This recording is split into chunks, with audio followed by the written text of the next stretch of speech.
Hello students, हम लोग discuss कर रहे थे about the kinematics of decay products of unstable particles. ठीक है, मैंने मतलब एक भूमिका बना दी थी उसकी स्टार्टिंग में कि आपको किस तरीके से लेना है, क्या अनस्टेबल पार्टिकल्स होते हैं, ठीक है, और अनस्टेबल पार्टिकल क्यों डिके होते हैं, ठीक है, किस तरीके से डिके होता है, कौन से रीज़न में उनका डिके होता है, ये सारी चीज़ें मैं कुछ बता चुकी थी आपको।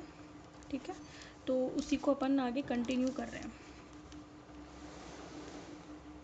अब मैं इसको स्टार्टिंग से ले रही हूँ।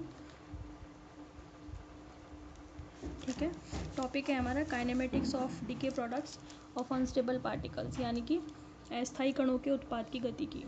ठीक है, तो मैंने आपसे ये कहा था कि कोई अस्थायी कण है आपका पाई प्लस माइनस मेसॉन, ये किस तरीके से डिके होता है, ये म्यू प्लस माइनस मेसॉन और न्यूट्रिनो में डिके होता है।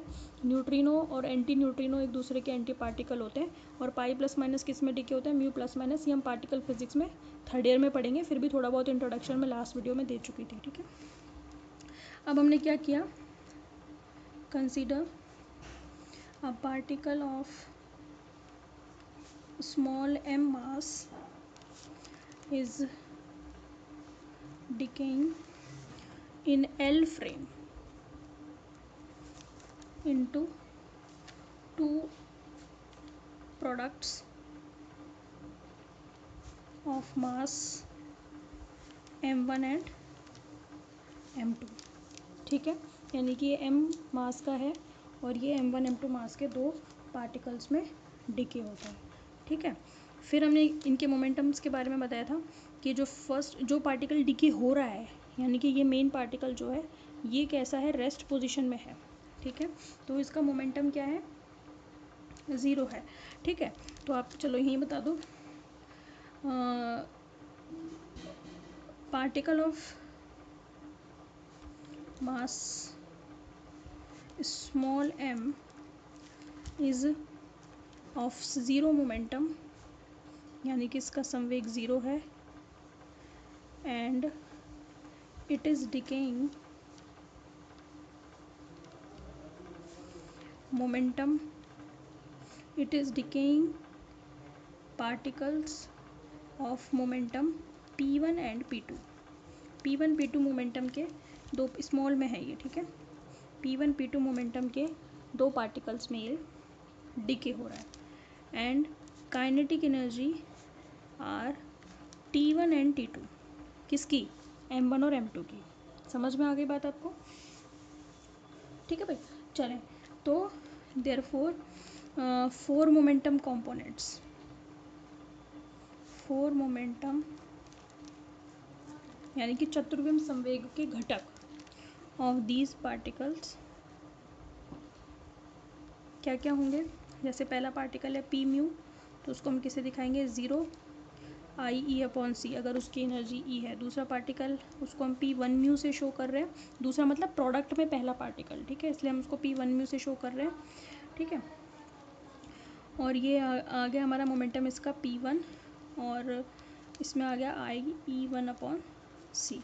फिर दूसरा है p2 म्यू, इसका मोमेंटम है p2 और एनर्जी है e2। समझ में आ गई है ना? इनको थोड़ा सा हमने और खोल के लिख लिया, तो ये जो E है इसको मैंने द्रव्यमान ऊर्जा संबंध जो E is equal to m C square Einstein का रिलेशन है, उससे मैंने इसको E अपॉन सी को MC लिख दिया। ठीक है, इधर मैंने इसको क्या लिख दिया, ये जो एनर्जी है वो दो एनर्जी है, एक तो है rest mass energy MC square M1C square plus kinetic energy. ठीक है, नीचे कितना आ गया आपके पास, C। ठीक है, इसको बड़े में ले लो। ऐसे इधर आ गया आपका P2 iota upon C M2C square plus T2। समझ में आ गई बात आपको? ठीक है, तो ये आपका मोमेंटम, फोर मोमेंटम के कंपोनेंट्स हो गए, है ना, जो मेन पार्टिकल है वो और जो प्रोडक्ट पार्टिकल्स हैं उनके। ठीक है, ठीक है, अब हमें पता है सिंस पी म्यू स्क्वायर कितना होता है, माइनस का एम स्क्वायर सी स्क्वायर। भाई हम ये चीज़ प्रूव कर चुके हैं, ये हम पहले बता चुके हैं, जहाँ हमने फोर मोमेंटम स्टार्ट किया था तो हमने बताया था कि चतुर्विम संवेग का जो वर्ग होता है वो एक कांस्टेंट क्वांटिटी होता है और वो इतनी होती है, ये हम पहले से जानते हैं। ठीक है, तो मैं इनको डायरेक्ट यहाँ पे यूज़ कर रही हूँ, तो कोई बच्चा अगर इनिशियली देख रहा है तो वैसे डायरेक्ट मत देखे बीच की वीडियो, पहले से चले आएँ, क्योंकि हर चीज़ एक दूसरे से लिंक है। ऐसा नहीं है आप बीच की कोई भी वीडियो उठा लें और उसको समझने की कोशिश करें, नहीं आएगी भाई। हर चीज़ एक दूसरे से लिंक है। कि अगर किसी को ये नहीं पता कि मैंने फोर मोमेंटम को ऐसा कैसे लिखा है तो वो नहीं समझ पाएगा। और ये मैं पहले भी बता चुकी हूँ कि ये क्यों लिखते हैं, कैसे लिखते हैं, ये कहाँ से आया। तो हर चीज़ एक दूसरे से लिंक है। डायरेक्ट पढ़ने की कोशिश ना करें, आप बिल्कुल क्रम से आएँ, हर वीडियो देखें तो आपको सारी चीज़ समझ में आएगी। ठीक है, स्टेप बाय स्टेप चलेंगे तो ही समझ में आएगी। फिज़िक्स है भाई, ये है ना, मजाक थोड़ी है। p1 म्यू स्क्वायर, इसका क्या होगा, ये होगा माइनस का m1 स्क्वायर c स्क्वायर, और 2 म्यू स्क्वायर कितना होगा m2 स्क्वायर c स्क्वायर। कुछ भी नहीं किया हमने, बस यहाँ पे पहले ये जो मेन पार्टिकल है पाई प्लस माइनस, इसका मास काम में लिया रेस्ट मास, फिर p1 म्यू का रेस्ट मास है m1 और इसका रेस्ट मास है m2। समझ में आई बात आपको? ठीक है, अब हम ये जानते हैं by the conservation of four momentum, as we no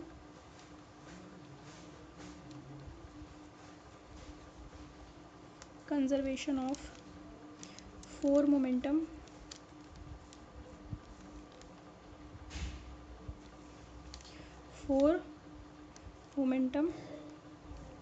in L frame।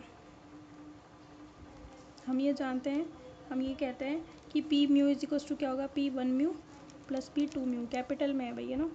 ठीक है, इसका मतलब जो आपका रिएक्टेंट है ना, रिएक्टेंट पार्टिकल मतलब ये पाई प्लस माइनस, इसका मोमेंटम इसके दोनों प्रोडक्ट पार्टिकल्स के मोमेंटम के इक्वल होगा। This is four momentum conservation in L frame. ठीक है, बस अब कुछ नहीं है, ये पी म्यू की वैल्यू रखो, ये रही हमारे पास, p1 म्यू की भी है, p2 म्यू की भी है। नंबरिंग डाल लेते हैं अपन, इसको 1 डाल लेते हैं, इसको 2 डाल लेते हैं, इसको 3 डाल लेते हैं, इनकी भी ज़रूरत पड़ेगी हमें, है ना, 4 5 6 और इसको 7। ठीक है, मैं क्या कर रही हूँ, 1 2 3 की वैल्यू कहाँ रख रही हूँ, 7 में रख रही हूँ। Put 1 2 and 3 into 7। ठीक है, तो आप ऐसे मत लिखा करो पुट 1 2 3 into 7, पुट मत लिखो, आप लिखो taking the value of 1 2 3 into 7। ठीक है, आप किसी को इंस्ट्रक्शन थोड़ी दे रहे हो कि भाई हाँ रखो, हम कह रहे हैं आपसे। ठीक है, तो इसका फ़र्क पड़ता है, क्योंकि आप सभी में क्या रटाफिकेशन की प्रवृत्ति है सभी में, तो सब रटते हो।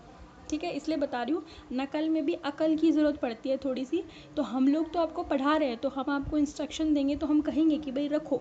ठीक है, तो पुट द वैल्यूज़। ठीक है, अब कुछ बच्चों को पता होगी ये बात ऑलरेडी, बट कुछ को नहीं भी पता होगी, वो जैसा मैं कहती हूँ वो बिल्कुल वैसा ही करते हैं। ठीक है, ये अच्छी बात है, लेकिन नकल में अकल लगाओ थोड़ी सी। ठीक है, हमें नकल नहीं करनी है, हमें समझना है, दिमाग लगाना है थोड़ा सा। ठीक है, तो आप लिखोगे taking the values from 1 2 3 into 7।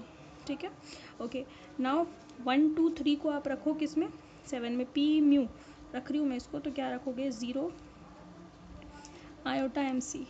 1 mu की रख रही हूँ मैं, तो आएगा p1 iota m1 c square plus t1 upon c। ठीक है, प्लस p2 म्यू रखो, कितना आएगा, p2 आयोटा अपॉन c। ठीक है, m2 c square plus t2। ठीक है, अब मेरी बात सुनो आगे। यहाँ आपको क्या करना है, मोमेंटम को मोमेंटम से कंपेयर करना है, एनर्जी को एनर्जी से। ठीक है, तो आपको क्या करना है, LHS के मोमेंटम को RHS के मोमेंटम से कंपेयर करना है, और LHS की एनर्जी को RHS की एनर्जी के टोटल से कंपेयर करना है। समझ में आ रही है, मैं कर रही हूँ आपको। ठीक है, तो क्योंकि फोर मोमेंटम का हिसाब अलग होता है, क्योंकि यहाँ पे कोऑर्डिनेट फॉर्म में लिखते हैं, तो इस चीज़ का ध्यान रखें आप। ठीक है, देयरफॉर ये जो इक्वेशन नंबर मेरी आई है ये वाली, इससे मुझे क्या मिलेगा, इससे मिलेगा मुझे 0 is equals to p1 plus p2, ये 0, this is p1 plus p2। समझ में आ गई, इधर एनर्जी है iota MC, this will compare to the energy this and this. ठीक है, यानी कि iota upon C m1 c square plus t1 plus iota upon C m2 c square plus t2। बात समझ में आई मेरी, मैं क्या बोलना चाह रही थी? ठीक है, अब देखो आप मेरी बात सुनो, ये आयोटा आयोटा आयोटा तो कैंसिल, नंबर डाल देती हूँ मैं, ये हो गई 8 है ना, और ये हो गई 9। अभी इसको मत डालो, फाइनल इक्वेशन को डालेंगे। ठीक है, ठीक है, आयोटा आयोटा आयोटा कैंसिल हो जाएंगे। हमें चाहिए वैल्यू किसकी, t1 प्लस t2 की वैल्यू आएगी। फिर हम आगे जाके निकालेंगे अलग से T1 की वैल्यू, अलग से T2, बिकॉज ये अभी तक अननोन है। अभी तक हमने सिर्फ रखा है कि ये काइनेटिक एनर्जी है फर्स्ट पार्टिकल की, फर्स्ट प्रोडक्ट पार्टिकल की और सेकंड प्रोडक्ट पार्टिकल की है T2, बट इनकी वैल्यू एग्जैक्टली है कितनी वो हमें नहीं पता। इसलिए हमारे पास अननोन क्वांटिटीज़ क्या है, T1 और T2। इस चीज़ का ध्यान रखें आप। तो अभी हमारे पास निकल कर क्या आएगा, T1 प्लस T2। तो पहले आप आयोटा आयोटा आयोटा तो हटाएं, ठीक है।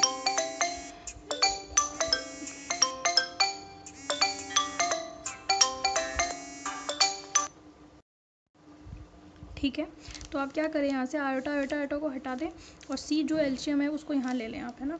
तो ये क्या बन जाएगा, mc² is equals to m1 plus m2 into C square, है ना, और प्लस का T1 प्लस T2। मुझे इसी की वैल्यू चाहिए, किसकी, T1 प्लस T2 की। तो यहाँ से T1 प्लस T2 कितना आ जाएगा, ये आ जाएगा m minus m1 minus m2 into C square, ठीक है। अब देखो डायमेंशन बिल्कुल करेक्ट है, mc² होती है तो वो आ रही है, ये मास है और ये सी स्क्वायर है, ठीक है। अब इसका मतलब समझो, यहाँ पे is equals to delta m C square, here delta m is equals to m minus m1 minus m2, ठीक है। This is called mass defect, या हिंदी में बोलते हैं हम इसको द्रव्यमान हानि, ठीक है। या तो आप इसको मास लॉस भी बोल सकते हो या मास डिफेक्ट भी बोल सकते हो, ठीक है। और इसको हम बोलते हैं द्रव्यमान हानि।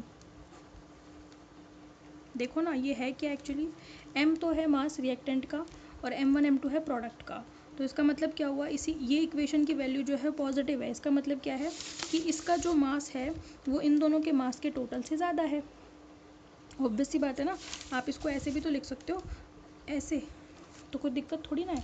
इसका मतलब क्या है कि रिएक्टेंट मास में से आप प्रोडक्ट पार्टिकल के मास को माइनस कर रहे हो और वो एक पॉजिटिव क्वांटिटी आ रही है। दैट मीन्स कि मास डिफेक्ट या मास लॉस या द्रव्यमान हानि या द्रव्यमान क्षति, जो भी आप बोलो, ये क्या है, पॉजिटिव क्वांटिटी होती है।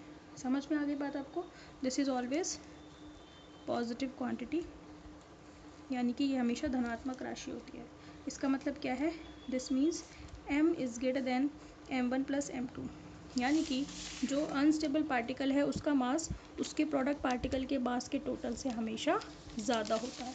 तो ये भी क्वेश्चन की फॉर्म में पूछा जा सकता है। समझ में आ रही है, यानी कि वो आपसे कह सकता है कि सिद्ध कीजिए कि अनस्टेबल पार्टिकल के जो डिके होता है उसमें अनस्टेबल पार्टिकल का mass is always greater than the mass of the product particles, ठीक है। तो वो आपसे ऐसे भी पूछ सकता है ना। इसका एक्सप्रेशन सिद्ध करने के लिए आ सकता है बट इसके चांसेस कम होते हैं, ठीक है।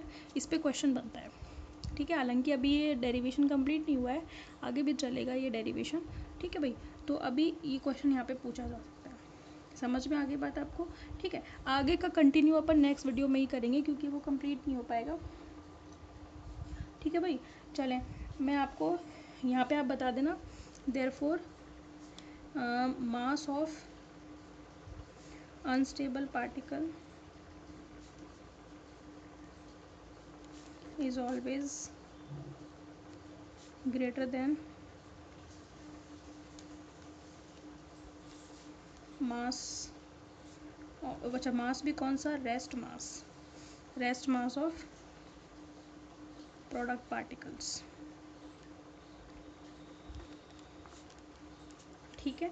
अभी हमें आगे क्या निकालना है, अभी हमारा काम क्या बच रहा है, ये वैल्यू निकालना। अभी तो हमें सिर्फ टोटल मिला है T1 प्लस T2 कितना होता है, लेकिन अभी तक ये नहीं पता कि अलग से T1 कितना होता है। अभी हम फाइंड आउट करेंगे कि T1